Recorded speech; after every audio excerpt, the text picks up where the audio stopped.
Look, I get it. You're tired of scout rifles, pulse rifles, and barricades in PvP. You are the bold, adventurous type, willing to feel pain just to feel something. You're tired of logging on to Crucible and experiencing nothing but CBT, sight and barricade torture. And those antidepressants just aren't working. Well, my friend, do I have the builds for you.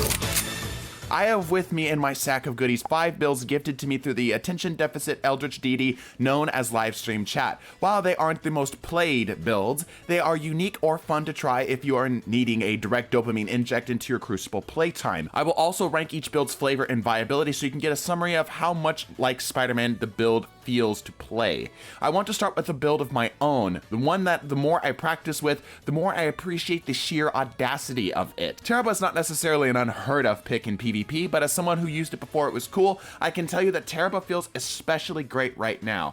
Long-range loadouts don't have an answer for when you show up at their metaphorical doorstep with a rabies-stricken SMG and bad intentions. This weapon is amazingly synergistic with tools built for survivability like Solar Warlock, as healing grenades and Phoenix dives are like the Amazon Prime delivery methods of getting back into the fight in a hurry. Teraba's exotic perk grants a building bar of ravenous beasts whenever you deal or take damage, obviously favoring dealing damage over taking damage. And with this setup of pincer attacking healing, it's entirely conceivable for you to get your ravenous beast in just 1.5 gunfights. With ravenous beast, you become an uncontestable, structurally superfluous ass crack ripping machine, increased rate of fire, equal headshot and body shot damage, removing the need to aim for crits, and of course bonus damage to make even a heavy weapon feel inadequate. As a quick aside for my controller players, try binding your weapon's alternate mode to the right button on the D-pad, or whatever the equivalent is, so you have less delay between premeditation and mass genocide. Similarly, try binding Icarus Dash to a long press on your jump button so you get a perfect Icarus skate and literally just one button press every single time. Yes, of course we run Icarus Dash with this. I want my enemies to fear for their lives even in spawn. I want my enemies to be more familiar with their respawn screen than their own families. If you really want to push the envelope, join my escapade in normalizing Wings of Sacred Dawn to replace Heat Rises. This frees up your aspect slot to run Touch of Flame for even stronger healing grenades at restoration ×2 is still absolutely nutty. Not to mention free damage resistance and increased airborne effectiveness is perfect for your in-your-face playstyle. Special weapons are up to you, but personally I find the flexibility offered to me by Sniper Rifle to be like peanut butter and jelly for this build. Remember, if your targets aren't hearing boss music just by your mere presence, you are doing it wrong. Flavor, S. Viability, S. Did you know that the Genesis perk works in PvP now? This is an explosive personality, a solar wave frame grenade launcher with the unique ability to roll Genesis. Why do we care about this perk? Well, simply put, as long as you have ammo, your magazine is effectively loaded. Landing any damage on a non-overshielded target will trigger a shield break and load a fresh canister of arson into your chamber. But 2 special ammo rounds for 1 kill is funny, but expensive, and I still need to save all my therapy bills from playing Iron Banner this week. So we run this with the Warlock's confusingly ridiculous Lightning Surge melee for a mix-up option on targets, not to mention good close range. We are stacking this build with as much ability regen as possible. This includes the Fallen Sunstar, the new Warlock helmet that looks like that character from Hey Arnold, and the Fragment Spark of Momentum, which grants free melee energy and reloads your weapons whenever you slide over an ammo brick. With this setup, you can very realistically go the entire game without ever needing to press the reload button, and even though we were designed for CQC on one of the biggest maps in the game, we still did pretty well. Our SMG was nothing special, just a rampage well-rounded roll, but if you gave this more time, a better map, and maybe tweaked the other option for weapons a little bit, this could easily become one of your favorite aggro builds. Flavor, A. Viability, B, due to a lack of range options. But you are maybe a more sophisticated type. You want to abuse the mechanics gifted to you by the Geriatric Harmonicas update. It is said that whenever a Fighting Lion build gets featured, a cheater gets his ban, so allow me to bless you with an incredibly clever use of the Geronimo Hammock. Using, of course, stylish execution, breaking your invisibility will grant volatile rounds. Most single-shot weapons like sniper shotguns fusions are too quick to take advantage of this buff. But with the inherent travel time of the Fighting Lion, this limitation isn't an issue. Fire, swap, sweep. The classic bread and butter combo of the Lion, but this time we get the benefit of free wall hacks and invisibility from the Peanut Butter Falcon's exotic perk. I prefer to run this with a sidearm for better mid to close range clamps, but the world is your sandbox as you aren't punished for running a double special ammo loadout with the Lion either. For bonus sauce, run the Fragment Echo of Undermining. That way, literally every ability in your kit has the ability to grant stylish execution.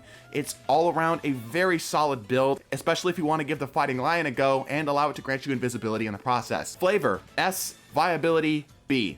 It has to be some kind of crime that Sunshot isn't more popular since Solar 3.0. Frankly, I'm disappointed in myself for not talking about it more. This build is a walking OSHA violation, as basically everything in your kit involves explodicating your opponents. Sunshot is the main protagonist of the setup, and it's on its Goku arc. It, combined with the bombardiers, trip mine grenades, proximity knives, and the gunpowder gamble, make sure that cover becomes a mere suggestion rather than a hard fast no. When I saw this build, I expected it to be good for a gimmick, a quick laugh, but nothing more, but I unironically found that despite its obvious clear gimmick flavor, it's not a bad choice at all. Grenade launcher swapping will always haunt the dreams of die-hard shotgun apes, so this entire build is like a PTSD incarnate for them. We didn't have the pleasure of fighting against a CBT user, but I think with how well this puts AoE on cover, it could be a pretty solid counter. If you like hand cannons and you are okay with the Sunshot's slightly more awkward recoil pattern, give this a go. It could be a quite good pick to counter Titan's builds. Flavor, S. Viability, A. I loved how this ended up working. Our last build is unfortunately the least exciting of the builds, but of course worth bringing up for the sheer uniqueness of its composition. Tommy's Matchbook is a good auto with a bad sandbox for it. It has 3 issues to overcome for it to really pop off: reload speed, holding the trigger, and self-damage. This build solves 2 of those 3 issues. Ophidian Aspects effectively nullifies the abysmal reload stat, and self-damage can be reasonably overcome with the Healing Rift or Devour. As time has gone on, my appreciation for this weapon has grown. I think it's better to think of this as its real-life analog, the Tommy gun, which is of course an SMG, and use Tommy's Matchbook aggressively in close-range spaces. Its good hipfire and large magazine makes it nimble and lethal, which in spaces most auto rifles would generally stay away from. Again, we had another map that really did not cater towards this weapon's strengths, and yet it did quite well. Flavor, C. Viability, C. If you're a longtime fan of the channel, you may have noticed that these types of videos, these build rating videos, have been put on a bit of a back burner, as we haven't put out a lot of them recently in like the last month, 2 months or so. The reasoning behind that is I feel like the channel has generally gone a bit more general audience and, you know, has attracted a bigger and wider group, some of which aren't that interested in PvP. Of course, we being a PvP clan and a PvP channel always want to maintain PvP as sort of one of the focuses here on the channel, but it's kind of obvious that Bungie doesn't seem to care that much about PvP either, as the sandbox has been abysmal, the game modes that we got have been fine, and we haven't gotten really any major maps, so I plan on keeping this type of video around, this type of rate your build videos around as a Wednesday upload for the series, if there continues to be support for it. So if you really do like these, please let me know somehow, comment, a like, a subscribe, all that other stuff. It's not just for engagement, I'm legitimately trying to find something to upload on Wednesday, and I'm coming up like with a creative block, so let me know. Regardless, hope you enjoyed. Subscribe and leave your builds below. Bless your faces, deuces.